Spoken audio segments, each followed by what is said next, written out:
Bom dia, amados irmãos, graça e paz a todos. Que dia lindo o Senhor tem nos concedido essa manhã. E que nessa manhã, com o frescor do nosso coração, nós possamos receber o falar do Senhor. Como nosso irmão aqui, na parte introdutória, fez a oração, que nós devemos ter a mesma atitude que Maria teve naquela oportunidade. O que ela fez, além de contemplar a beleza do nosso amado Senhor, ela se lançou aos pés dele para ouvir os ensinamentos que ele tinha a trazer, as exortações, tudo aquilo que era necessário. Então que nós tenhamos essa mesma direção, esse mesmo espírito para que nós nos lancemos aos pés do nosso amado Senhor. Quero dizer para você o seguinte: você não pode ir embora desse lugar, dessa manhã, da mesma forma como você entrou. Se você não tem um novo nascimento, você precisa encontrar esse novo nascimento. Você precisa da vida de Cristo. E que você não vai embora sem ter absoluta certeza de que Cristo é a sua vida. Nós não podemos brincar com o destino eterno da nossa alma. Então que o Senhor nos fale nessa manhã pelo poder da sua palavra. Que Ele nos ajude.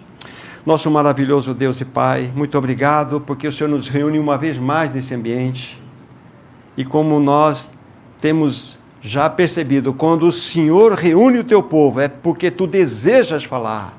Eis-nos aqui, fala, pois o teu povo te ouve. Nos ajuda pelo teu Espírito, que Ele exerça o seu ministério nessa manhã, que Ele convença do pecado, da justiça e do juízo, mas que Ele traga revelação aos nossos corações, que Ele traga edificação, que Ele traga cura, traga libertação ao teu povo. Senhor, nos fale nessa manhã por tua misericórdia. É o que te pedimos em teu próprio nome. Amém. Nós temos estudado então o livro de 1 Pedro. Esse é o nosso quinto encontro. Nós estamos, na realidade, no quarto capítulo desse livro. E nós já temos visto várias verdades tão lindas dessa epístola que tem marcado o nosso coração. Sabemos que Pedro escreveu essa carta quando ele estava em Roma, a qual ele nomina como Babilônia, conforme está lá no último capítulo, o capítulo 5 desse livro. E sabemos que Pedro, quando escreve essa carta, ele está escrevendo para aqueles irmãos que estavam na dispersão. Estavam espalhados em 5 províncias: Ponto, Galácia, Capadócia, Ásia e Bitínia, que ficavam lá na Ásia Menor, que é a atual Turquia. Esses irmãos estavam debaixo de grande provação, de grande tribulação, e junto a isto, eles estavam provando também uma dura perseguição.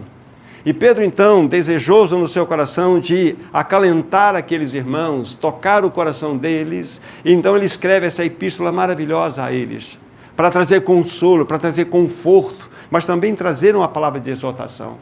E junto a isto, Pedro tem colocado em cada um dos capítulos que nós já temos considerado, verdades impressionantes, que têm tocado o nosso coração. Nós já vimos, rapidamente falando, depois nós vamos nos deter no capítulo 4, nós já vimos que no capítulo 1 há tantas verdades espalhadas ali que nós não podemos aqui fazer a menção de todas elas. Nós gastaríamos muito tempo para isso. Mas nós vimos ali que Pedro, dizendo àqueles irmãos que estavam debaixo de grande provação, Pedro estava chamando a atenção de todos eles. Vejam da tão grande salvação que vocês participaram e participam. O Senhor promoveu uma salvação tão plena. Ou seja, Ele nos salvou da condenação do pecado. Ele nos salvará da presença do pecado, e Ele está nos salvando do poder do pecado agora com o nosso andar diário.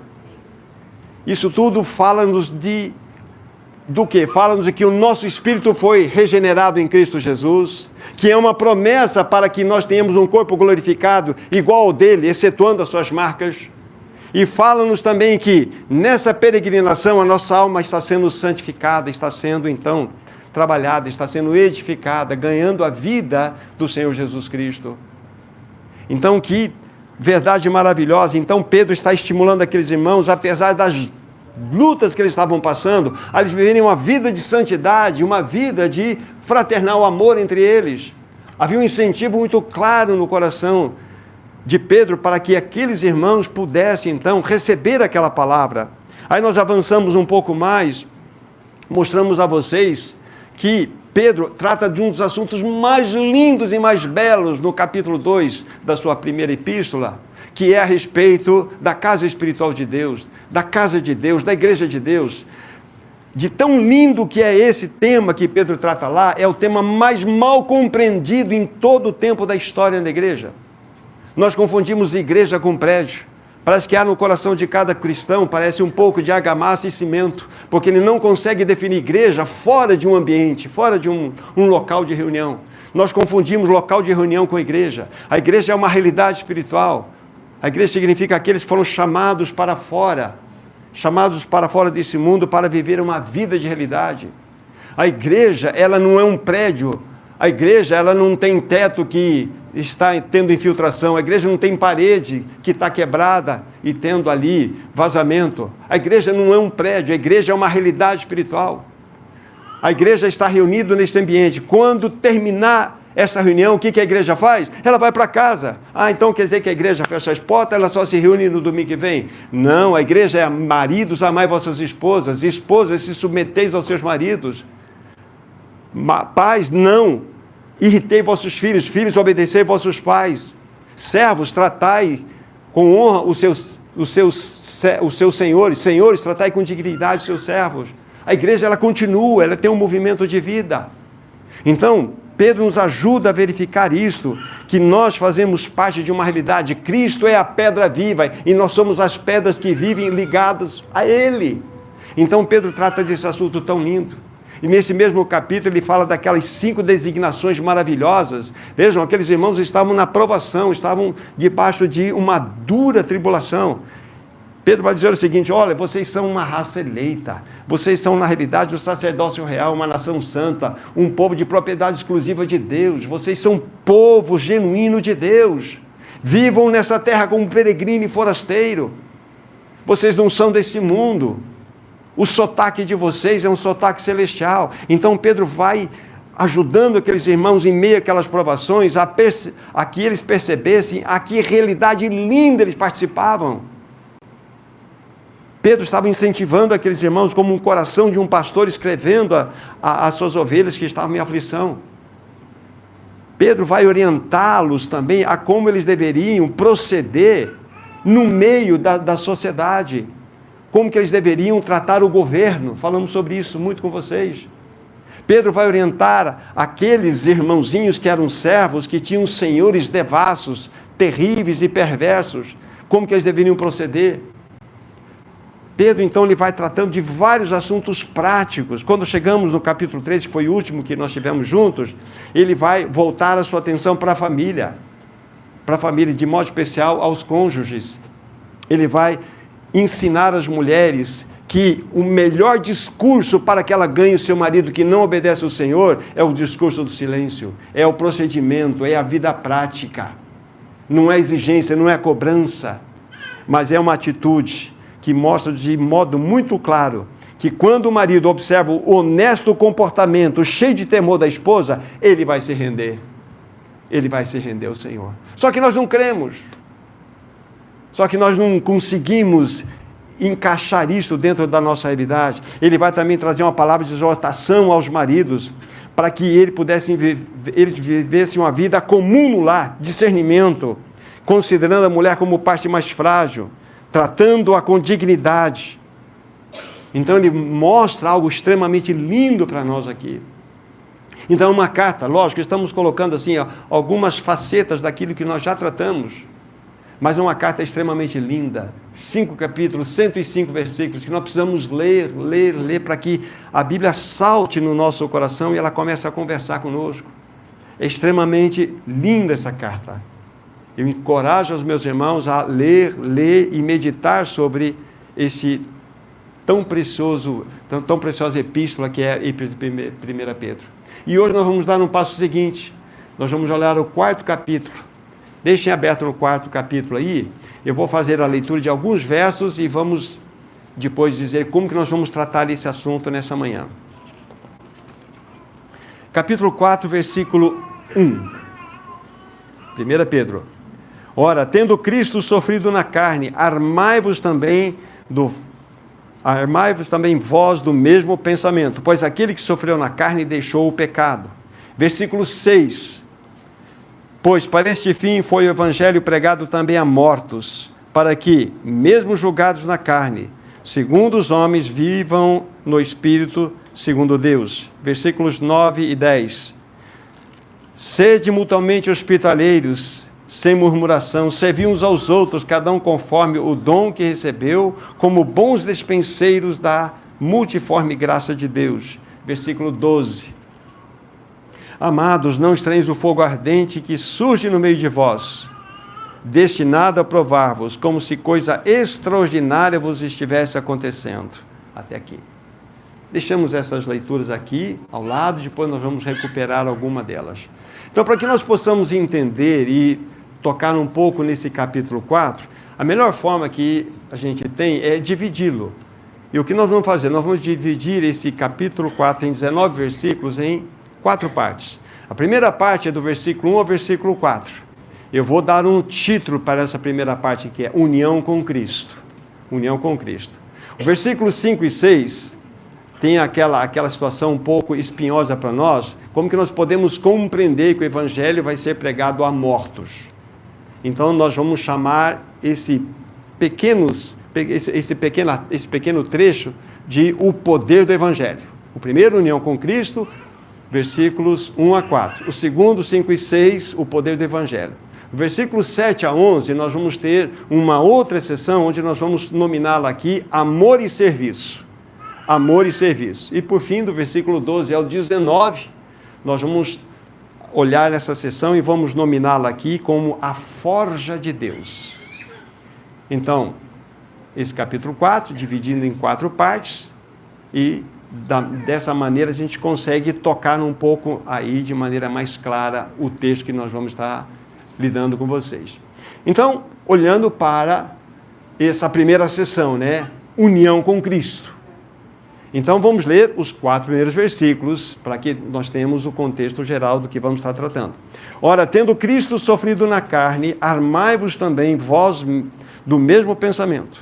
Pois aquele que sofreu na carne deixou o pecado, para que, no tempo em que vos resta na carne, já não vivais segundo as paixões dos homens, mas segundo a vontade de Deus, porque basta o tempo decorrido para teres executado a vontade dos gentios, tendo andado em dissoluções, concupiscências, borracheiras, orgias, bebedices e detestáveis idolatrias. Por isso, difamando-vos, estranham que não concorrais com eles ao mesmo excesso de devassidão. Até aqui.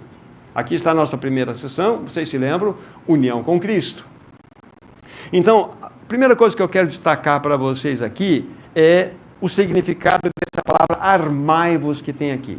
Essa é uma palavra que ela é sempre utilizada dentro do cunho militar.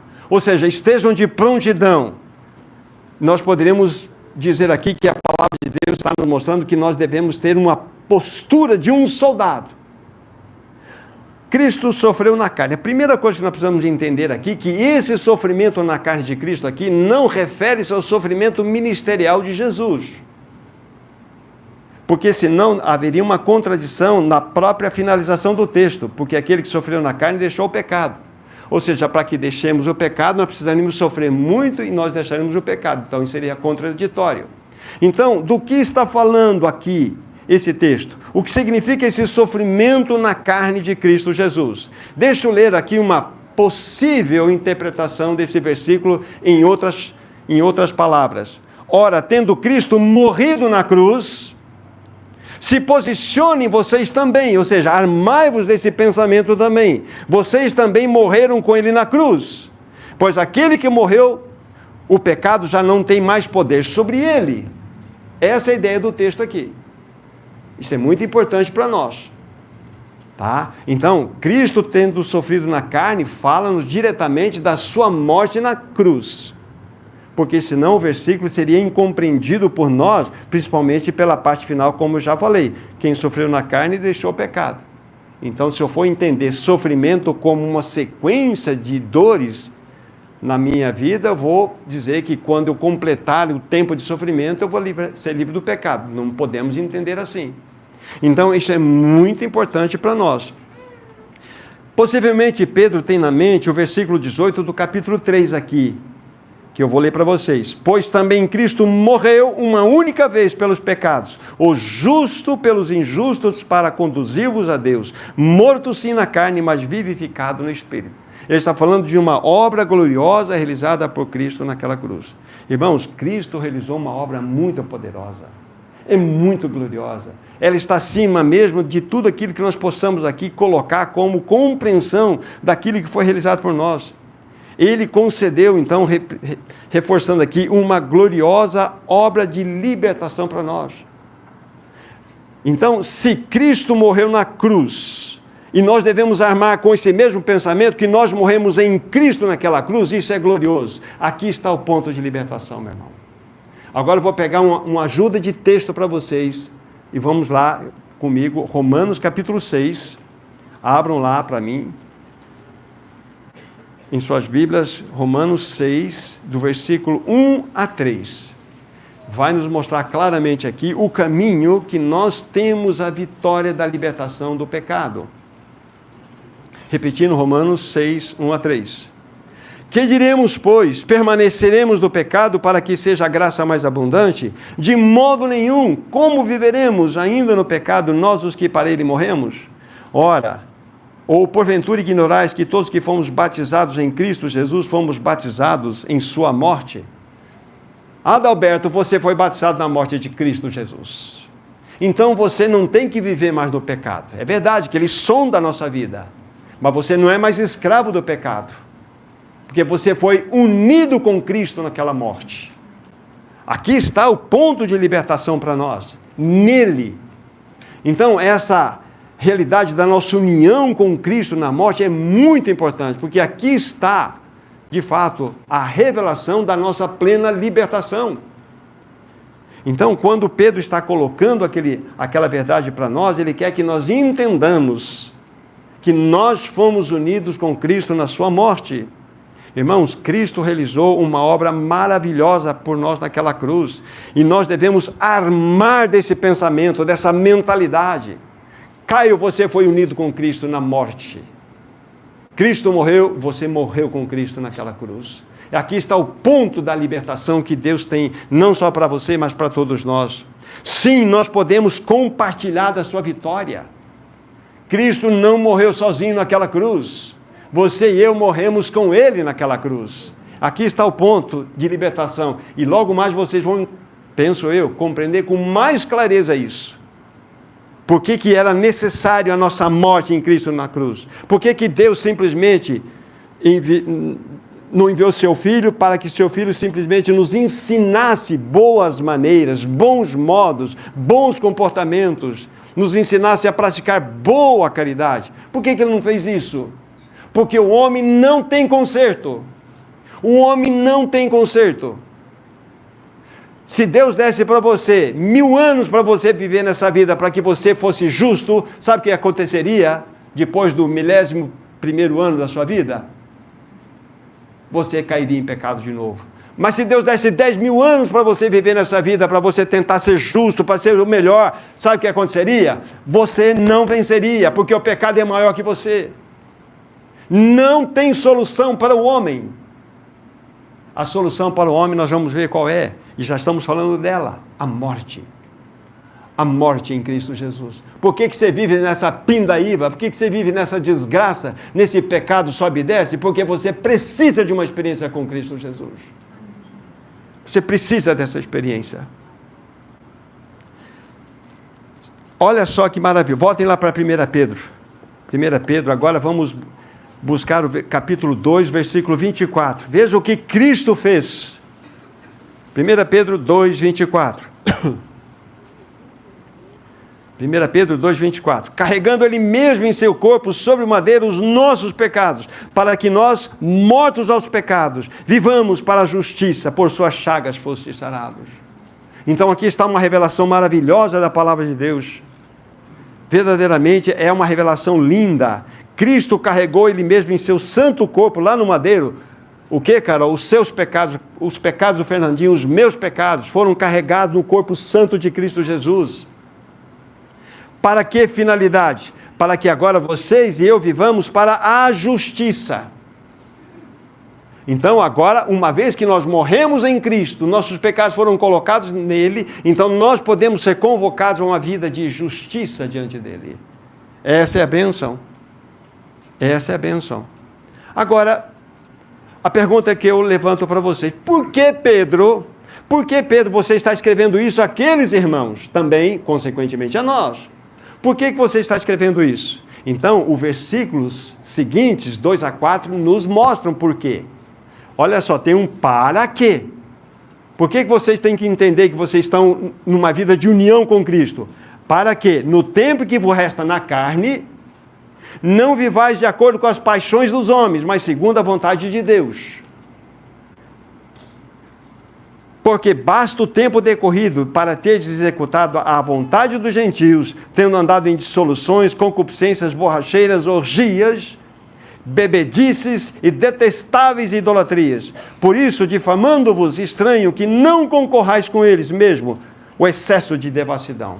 Então é por isso. É por isso que nós precisamos entender que nós fomos unidos em Cristo na sua morte. Pedro está exortando aqueles irmãos a que eles vivessem uma vida de testemunho naquele mundo hostil. Irmãos, a coisa naquele tempo era feia também. A coisa era muito feia. O pecado era tão normal, que os pagãos estranhavam que aqueles cristãos não estavam agindo como eles, conforme nós lemos aqui no versículo 4.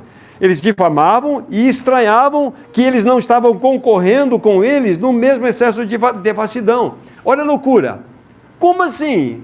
Mas é tão normal! E hoje, queridos irmãos e irmãs, o Império Romano está sendo reeditado na nossa história, fim do século XXI, antes da volta de Cristo Jesus. Hoje não existe mais moralidade, não existe mais verdade absoluta, não existe mais nada que possa ter um valor real, bíblico. Tudo é relativo. Tudo é relativo. Nós precisamos entender que a única forma de nós sermos livres desse mundo tão terrível como aquele que era no tempo de Pedro é pela nossa união em Cristo Jesus, da sua morte e ressurreição. Aqui está o caminho da nossa libertação, queridos irmãos. É impressionante. Deixa eu dizer agora, crescer ou elevar um pouco o tom para vocês. É muito importante que entendamos que o assunto do pecado é muito sério.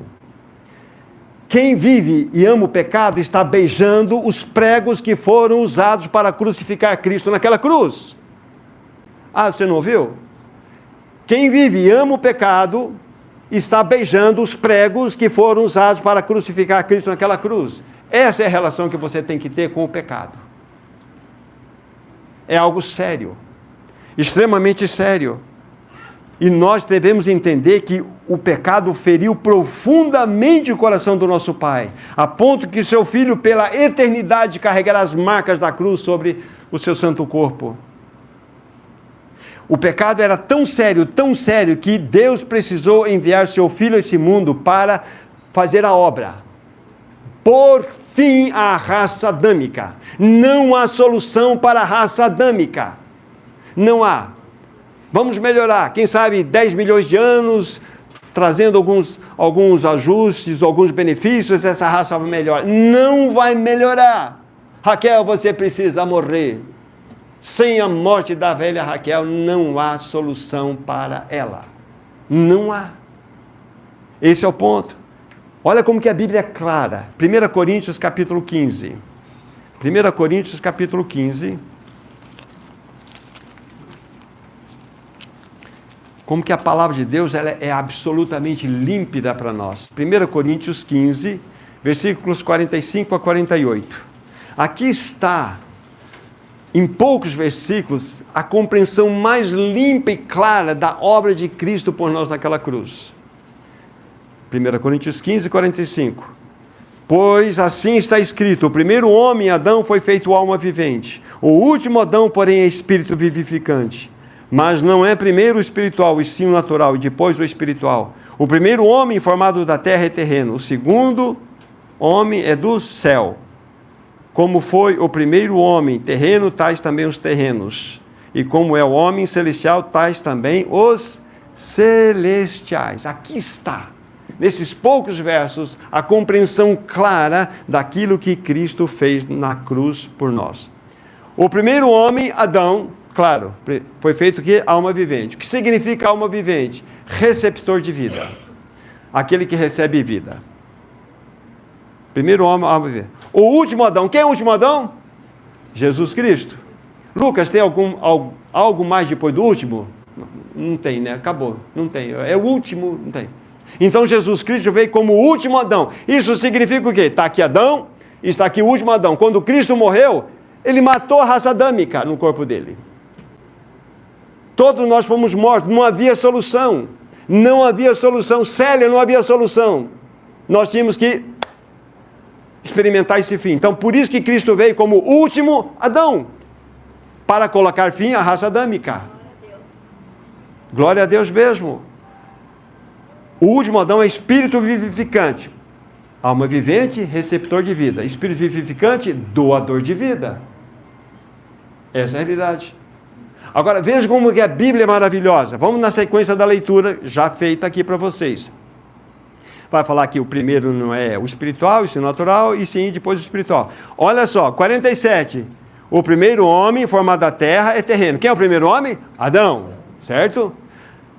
E, surpreendentemente, diz assim, o segundo homem é do céu. Já não é mais o último Adão, é o segundo homem. Como entender? Quem é o segundo homem? Jesus Cristo. Depois da ressurreição. Então, Jesus Cristo, ele vem com o último Adão para pôr fim à raça adâmica caída, pecaminosa, da qual todos nós fazemos parte.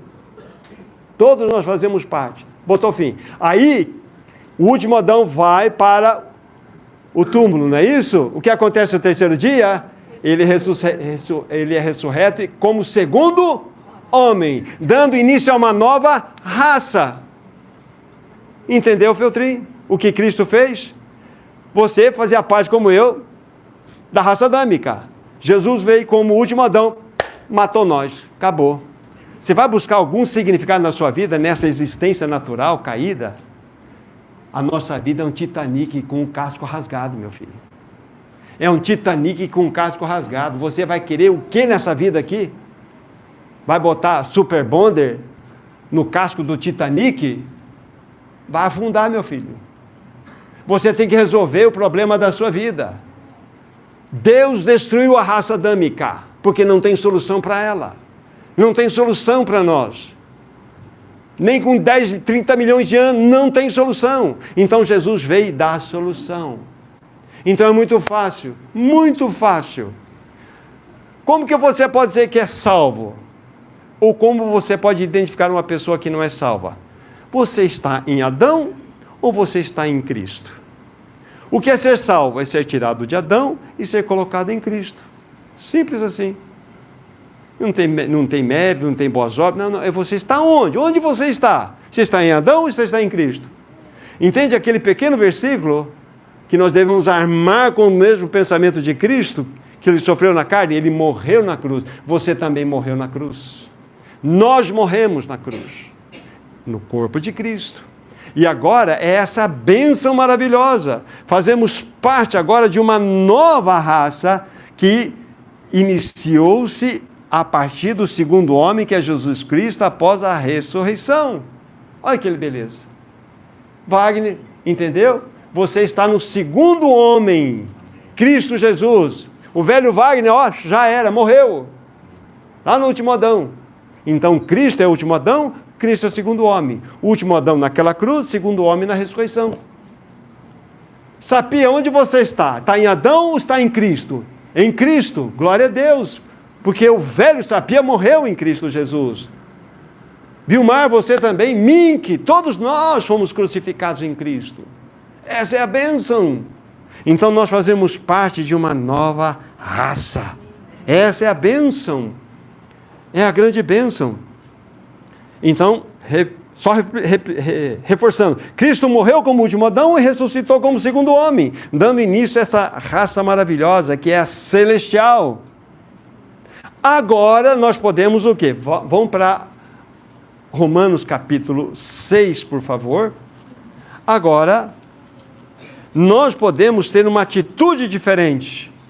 Nós podemos ter agora uma postura diferente a partir dessa realidade. Então, Romanos 6, 11 a 14. Romanos 6, 11 a 14.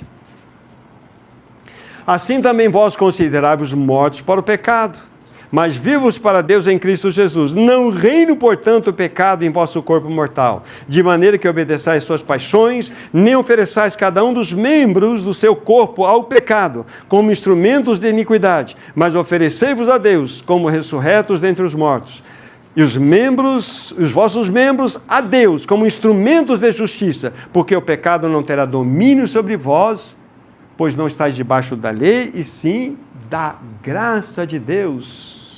Aí você vai entender, aquele que sofreu na carne e deixou o pecado. Mas como assim? Não, aquele que morreu em Cristo está liberto. Agora, nós não precisamos viver escravizados do pecado. Não precisamos viver. Por quê? A partir do momento que nós tivemos a revelação que nós estamos unidos em Cristo na sua morte, a Bíblia fala, no versículo já lido, devemos considerar esse fato. Estamos mortos em Cristo.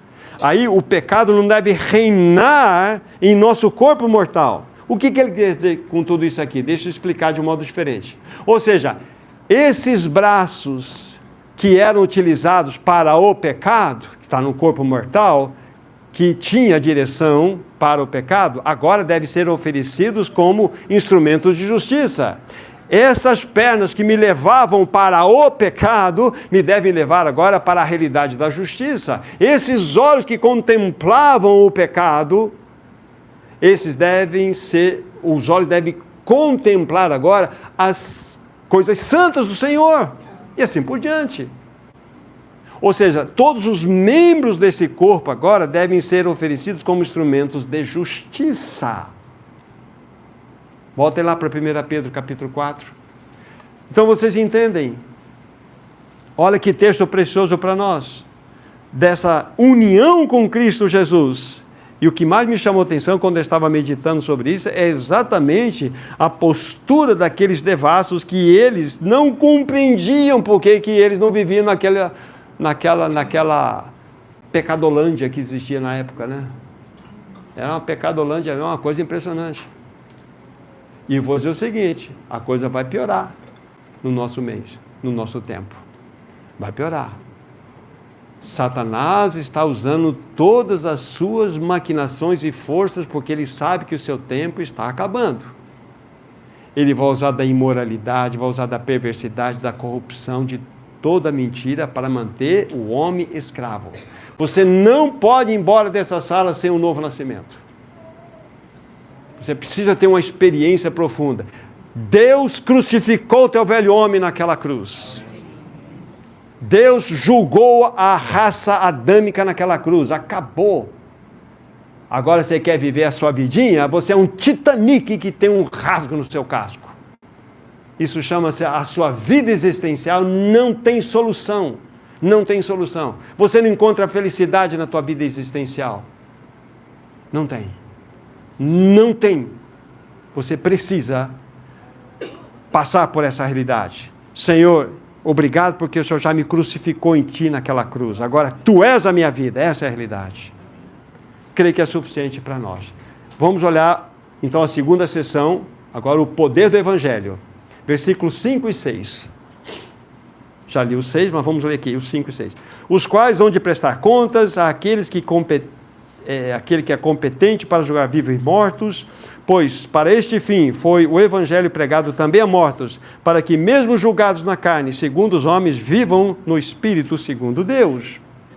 Muito interessante. Como que nós podemos iniciar a análise desse texto aqui?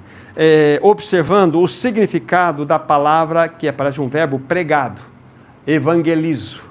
Aqui é evangelho, o evangelho que é pregado a homens. Então, e essa palavra colocado ao lado daquela palavra, coloque os olhos, está bem fácil para você, no capítulo 3, versículo 19, no qual foi também e pregou os espíritos em prisão, essa palavra pregou, então pregou e pregado. O pregou é queruxen ou queruxo, significa proclamar, não é evangelizar. Mas aqui nesse caso é evangelho, pregar as boas novas.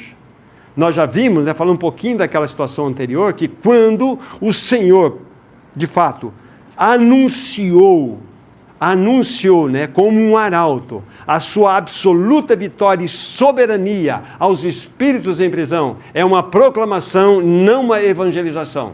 É uma proclamação. E nós sabemos que o Senhor Jesus Cristo está assentado na cabine de comando desse universo. Ele domina absolutamente tudo. Como eu disse para vocês, nós fatiássemos esse universo, né, em pequenas pedacinhos de centímetros quadrados, teríamos lá uma inscrição, né? Isto é meu, eu sou o Senhor. Ele é o Senhor absoluto de todas as coisas. Ele está sentado na cabine de comando desse universo. Esse é o teu Senhor. E Lucas, ele habita dentro de você. Que Senhor poderoso é esse? Que Senhor majestoso. Mas aqui, então, fazendo esses dois paralelos. Então, como que nós podemos compreender? Aqui, desse versículo, saíram muitas heresias. Como que eu posso entender que esse evangelho também foi pregado a mortos? Com certeza, não podemos contrariar a palavra de Deus, como se aqueles que já morreram terão uma segunda oportunidade para ouvir o evangelho. Não. Aí, um homem chamado John Owen, há tantos outros irmãos, mas John Owen é um puritano do século XVII, e ele vai nos ajudar a entender esse verso aqui. Os dois versos, 5 e o 6. O 5 fala de um juízo, né, que acontecerá, e o 6, aquilo que estamos considerando. Então, abre aspas aqui.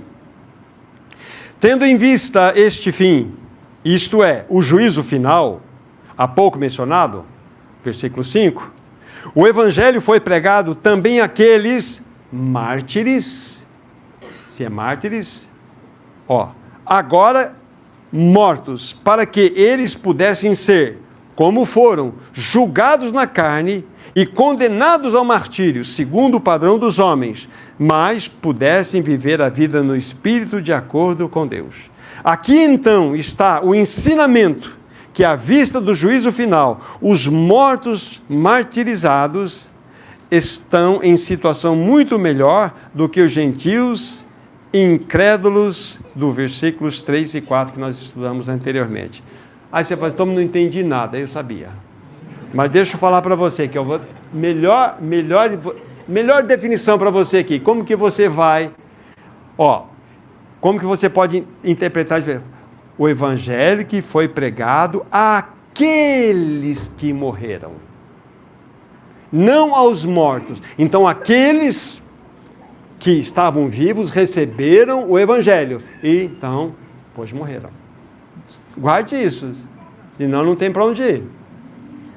Esse é o ponto. Fique claro esse assunto para vocês. O John Owen, ele coloca aqui de maneira diferente, ele coloca que estes que sofreram, de fato, foram mártires, sofreram a uma perseguição. Estes que receberam o evangelho sofreram o martírio nas mãos de homens iníquos. Então, estes que sofreram dessa forma, eles estarão em melhor situação do que estes que estão relatados nos versículos antecedentes 3 e 4, que viviam devassidão. Só repetindo. Então, entendo simplesmente assim, o evangelho que foi pregado àqueles que morreram. Não caia nessa de que Jesus pregou o evangelho no Hades porque você vai se embananar, porque não existe essa possibilidade. Rasga 99% da Bíblia e fica só com esse pedacinho, não vai ter jeito. Claro para nós? É o ponto. Tem alguns textos que são espinhosos, como aquele que nós vimos, mas é assim que nós devemos tratar com eles, para que a gente possa ter aí um caminho adequado na compreensão. Então, essa é a segunda sessão. Primeira sessão, união com Cristo. Segunda sessão, o poder do Evangelho, que de fato foi pregado lá atrás, enquanto aqueles que viviam. Agora vamos para a terceira sessão, que é amor e serviço. Deixa eu fazer um destaque no versículo 7 para vocês. Versículo 7. Ora, o fim de todas essas coisas está próximo. Sede, portanto, criteriosos e sóbrios, bem como das vossas orações. Uma coisa interessante, essa expressão que Pedro usa aqui, o fim de todas as coisas está próximo, não é uma exclusividade de Pedro. Não exatamente nesses mesmos termos, mas dentro do contexto do tempo do fim. Eu quero citar uma ou outra para vocês entenderem que isso era uma carga que havia no coração também de outros, como Paulo, como Tiago, o próprio João, o próprio Senhor Jesus também. Romanos capítulo 13, por favor. Romanos capítulo 13. 2 versículos aqui. Versículos 11 e 12.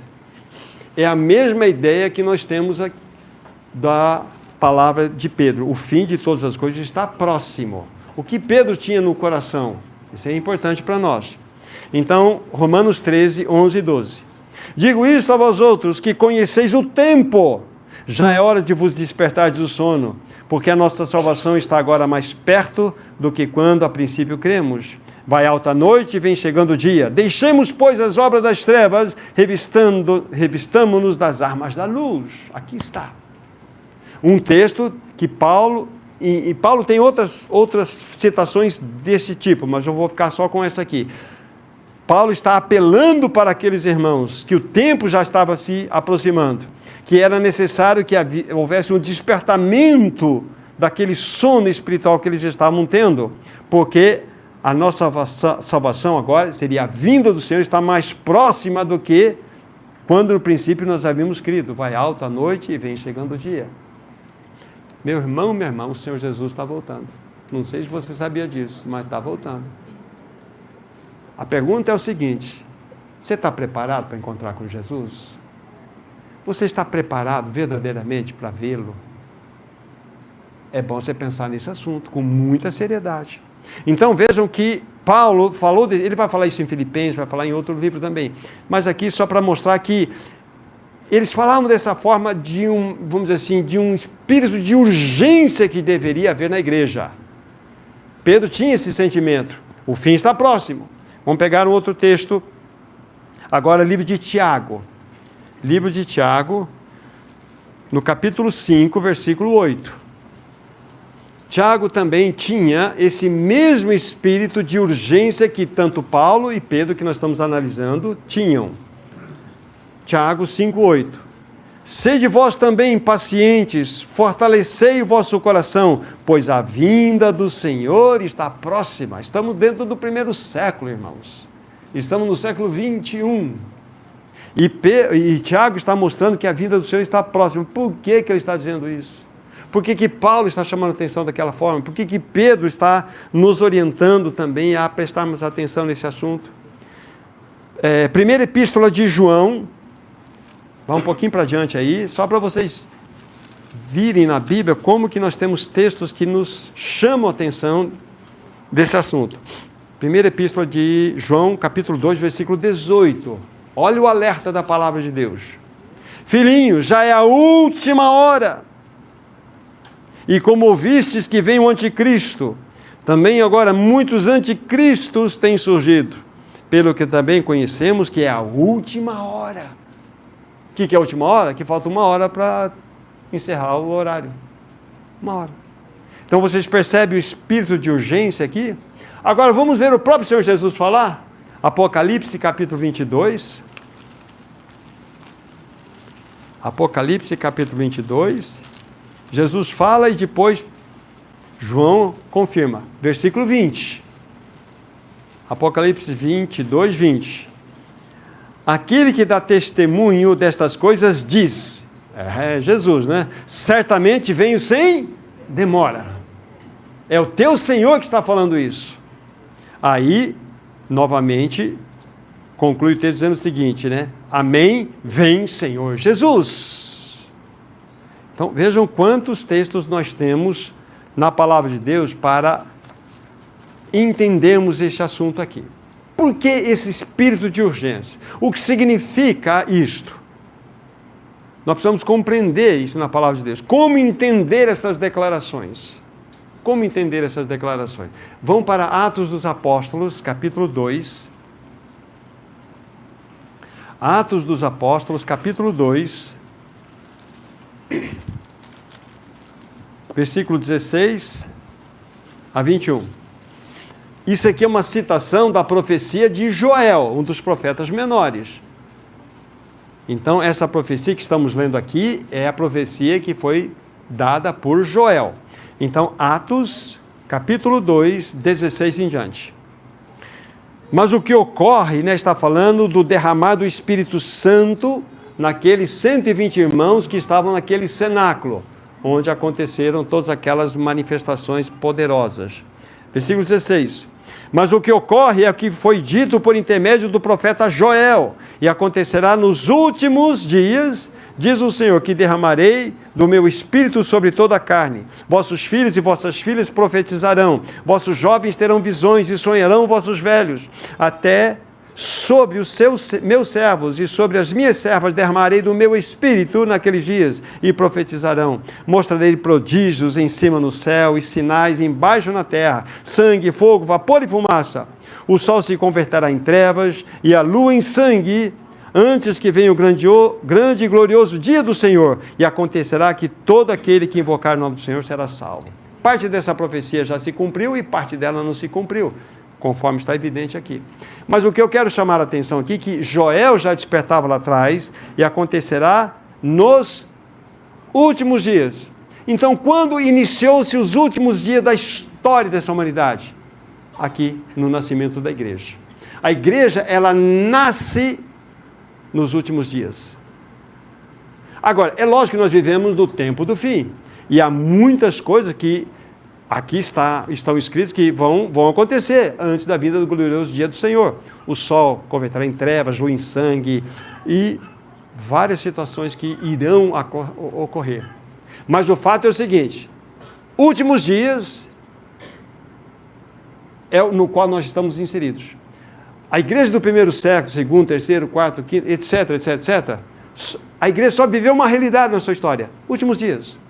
Últimos dias. É lógico que agora, dentro da cronologia que nós estamos percebendo, nós temos toda a evidência diante dos nossos olhos, as profecias se cumprindo, nós estamos no tempo do fim. E com certeza, na última volta do ponteiro escatológico de Deus. E a pergunta é: estou preparado? Estou preparado? A velha situação: não brinque de ser cristão, porque o diabo não brinca de ser diabo. Não brinque de ser cristão, porque o diabo não vai brincar de ser diabo com você.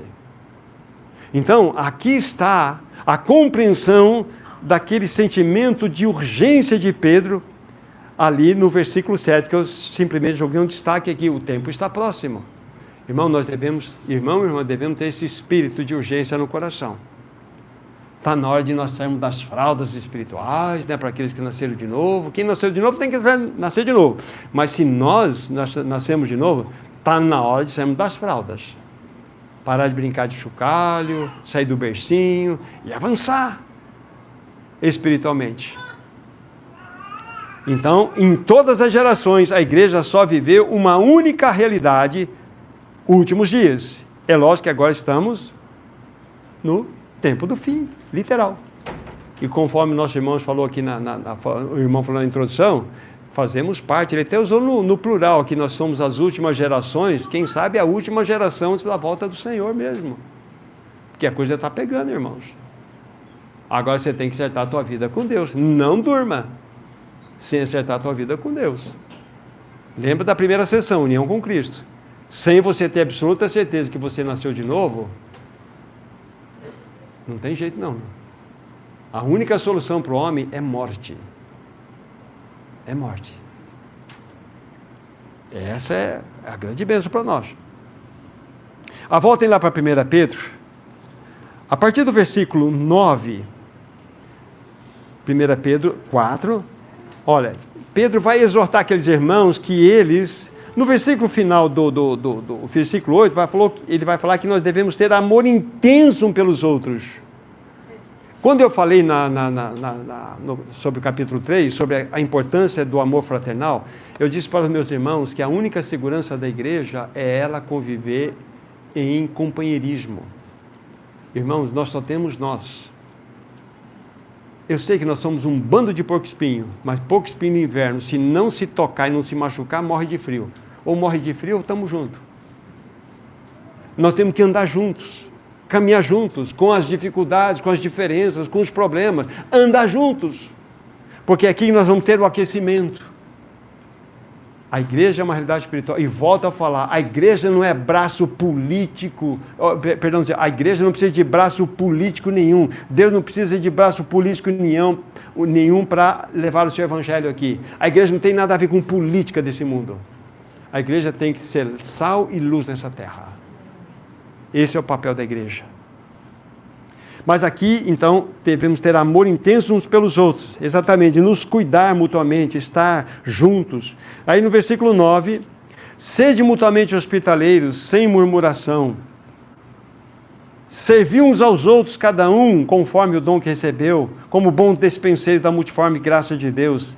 Se alguém fala, fale segundo os oráculos de Deus. Se alguém serve, faça na força que Deus supre, para que em todas as coisas seja Deus glorificado por meio de Jesus Cristo, a quem pertence a glória e o domínio, e pelos séculos dos séculos. Amém.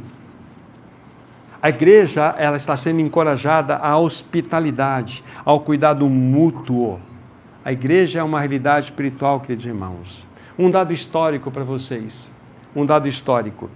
Na realidade, por 200 anos, não existia uma coisa chamada templo, edifício dedicado ao culto cristão. 200 anos.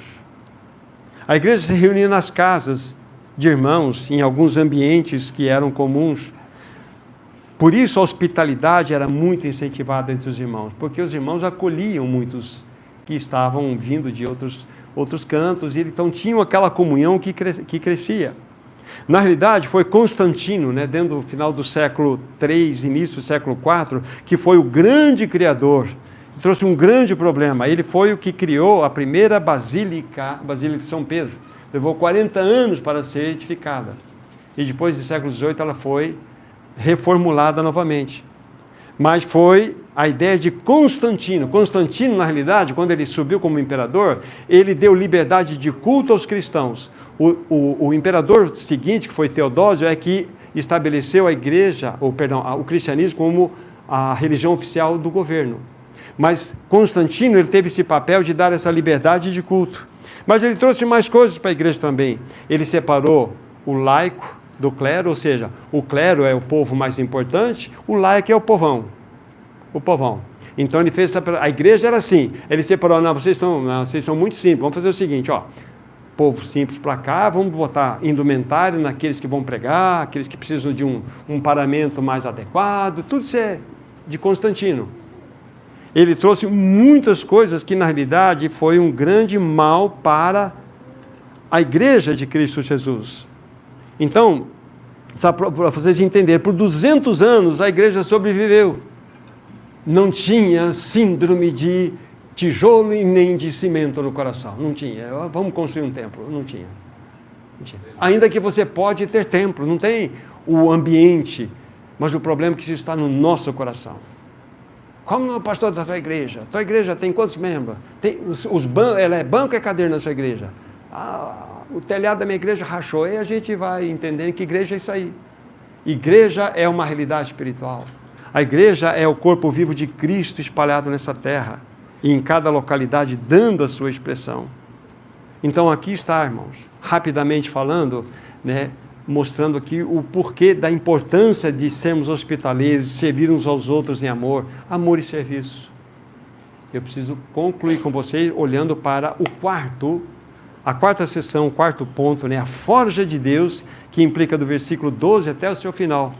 A forja de Deus, versículo 12, já lido, Amados, não estranheis o fogo ardente que surge no meio de vós, destinado a provar-vos, como se coisa extraordinária vos estivesse acontecendo. Pelo contrário, alegrai-vos na medida que sois co-participantes dos sofrimentos de Cristo, para que na revelação da sua glória vos alegreis, exultando.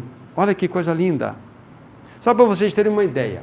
Rapidamente, coloque seus olhos no versículo 11, bem na parte final, capítulo 4 que nós estamos. Eu já li. Ali mostra, na parte final, o seguinte, seja Deus glorificado por meio de Jesus Cristo, a quem pertence a glória e domínio pelos séculos dos séculos. Amém. Isso chama-se doxologia. E, normalmente a doxologia é colocada no final de uma carta também. são palavras de louvor, de gratidão, de adoração, de reconhecimento, né? E por que Pedro coloca isso aqui e na sequência ele coloca um outro assunto aqui? Aí, lógico, a gente sobe em ombro de outros irmãos para compreender um motivo que pode ter acontecido. A gente pensa que Pedro, quando foi escrever essa carta, ele sentou lá na escrivaninha, ligou o ar-condicionado dele, bom, vamos lá. Ele não fez isso. Ele foi escrevendo.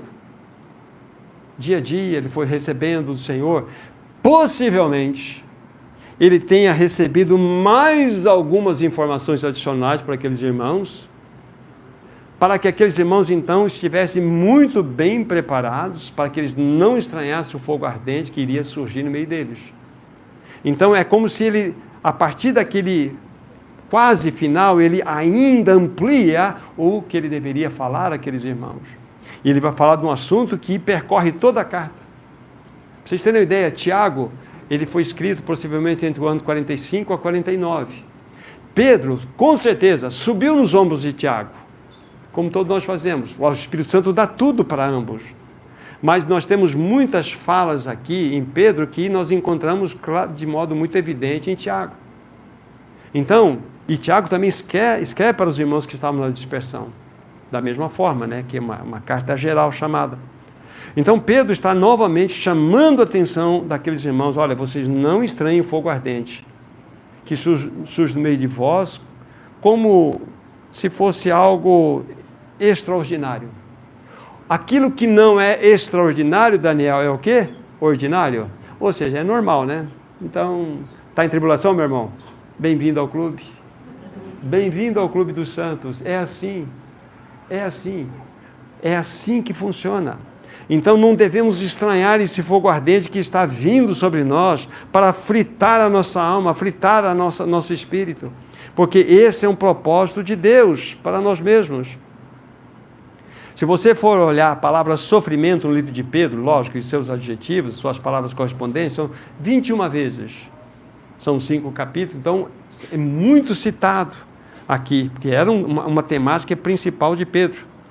Então Pedro está dizendo assim, vocês não estranhem isso, não estranhem. O que Pedro quer primeiramente mostrar para nós sobre esse assunto aqui? Pedro nos diz que devemos considerar o sofrimento como parte normal na jornada cristã. Normal. Aliás, aqueles que querem viver piedosamente em Cristo Jesus padecerão perseguições. Aqui é perseguição, estou citando 2 Timóteo 3,12. Tem provação e tem perseguição. Mas a provação é algo que faz parte da nossa jornada cristã. Este mundo é um adversário de Cristo, é um adversário da igreja, da verdade, da liberdade, da moral, dos valores absolutos. E nós queremos encontrar aquele tapinha nas costas? Não vai ser fácil. Agora, se você quiser de fato viver essa vida de maneira adequada, você vai padecer as dores. Olha que coisa interessante. Para o cristão, as provações não são exortações divinas de que estamos em desobediência. Na realidade, elas são instrumentos do Senhor para aperfeiçoar os seus. A finalidade das provações não é como se Deus estivesse com um chicote nos castigando porque desobedecemos. Não, é uma ferramenta maravilhosa para que nós possamos ser aperfeiçoados. Berinha, os melhores presentes que Deus dá para você, bem disfarçado, de quê? De tribulação, né? Você abre a caixinha lá, pum! Né? O pacote é lindo, né? Mas abre os melhores presentes, os mais belos presentes, chega lá na sua casa, tudo disfarçado de provação. É isso aí. Só que a gente não aceita isso. A única coisa que eu devo me lamentar, e você deve se lamentar, é com relação ao pecado. Quando eu peco contra o meu Senhor, quando eu firo o meu Senhor, isso deve trazer tristeza ao meu coração.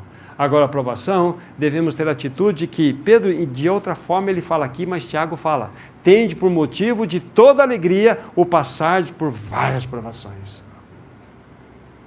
Esse é o caminho. Esse é o caminho que o Senhor nos dá. Deus, na realidade, está nos disciplinando, irmãos. Que filho há que Deus não disciplina? Se estamos sem disciplina, somos bastardos e não filhos, segundo Hebreus capítulo 12, do versículo 5. Aí você pode até o versículo 7 se quiser. Somos filhos. Então Deus trata-nos como filhos. Está debaixo do chicote, meu irmão, minha irmã? É isso aí, não tem jeito, eu também estou. O Senhor trata conosco porque Ele nos ama. É assim.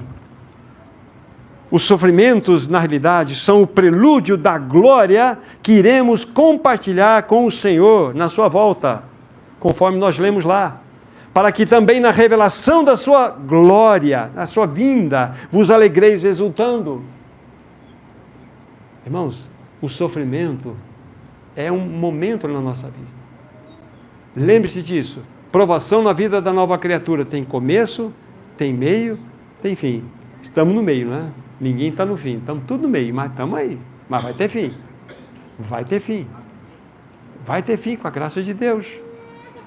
Aqui isso deve realmente inundar nossos corações dessa verdade.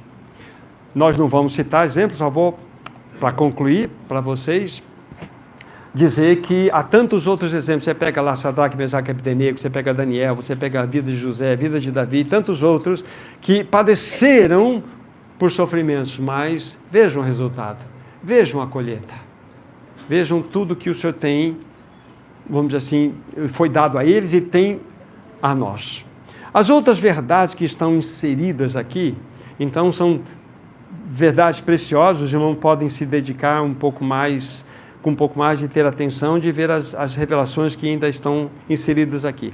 Eu quero só citar uma frase de C.S. Lewis para vocês, nessa parte final, que está dentro do contexto principal desse quarto tema, né, que é a forja de Deus, que diz assim: Deus sussurra em nossos prazeres, fala em nossa consciência, mas grita em nossas dores.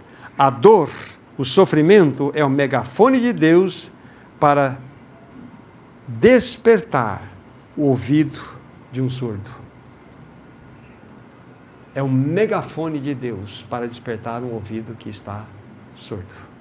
Então que o Senhor, de fato, nos dê esse despertamento. Que o Espírito Santo fale ao nosso coração. Que esses 4 pontos, essas 4 partes do livro possam ter trazido alguma realidade para o nosso coração. Eu quero enfatizar nesse encerramento, principalmente a primeira parte, a vida de união com Cristo, ou a vida em Cristo. Lembre-se, Cristo julgou a raça adâmica naquela cruz. Não tem mais jeito, você é um Titanic com o casco rasgado. O que você vai fazer com a tua vida? Creia que você morreu com Cristo e que Cristo é a tua vida. Você não tem solução, meu jovem, minha jovem.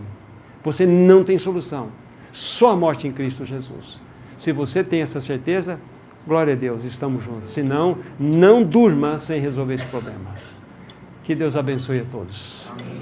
Nosso maravilhoso Senhor, nós somos tão gratos a Ti. Entregamos nas Tuas mãos a Tua própria palavra. Que ela possa trazer edificação, desafios, exortações aos nossos corações. Não permita que todos aqueles que ouvem e ouvirão a Tua palavra permaneçam os mesmos. Por misericórdia, faça uma obra poderosa na vida de todos nós. É o que te pedimos, no precioso nome de Jesus. Amém. Graça e paz, Deus abençoe a todos.